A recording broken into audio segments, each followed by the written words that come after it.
Hi అండి. Regular dosa తిని తిని బోర్ కొట్టేస్తుందా? డిఫరెంట్‌గా ట్రై చేద్దామా మరి? కమ్మగా, క్రిస్పీగా కొంచెం పిజ్జా ఫ్లేవర్ వచ్చేలాంటి దోశ.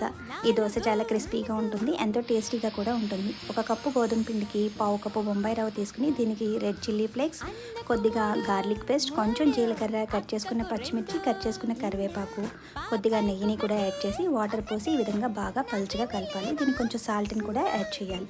దీన్ని ఒక 10 నిమిషాలు పక్కన పెట్టి ఈ విధంగా పలుచగా ఉన్న బ్యాటర్ని తీసుకుని మనం నాన్ స్టిక్ బాగా కాగిన తర్వాత అది కాలుతూ ఉన్నప్పుడు మాత్రమే దీన్ని ఇలా ఈ విధంగా స్ప్రెడ్ చేసి వేయాలి. కొంచెం ఆయిల్ పైన టచప్ ఇస్తే సిమ్లో పెడితే ఇలా క్రిస్పీగా దోశ కాలిపోతుంది అనమాట. దీన్ని వెనక వైపు కూడా కాల్చాల్సిన అవసరం లేదు.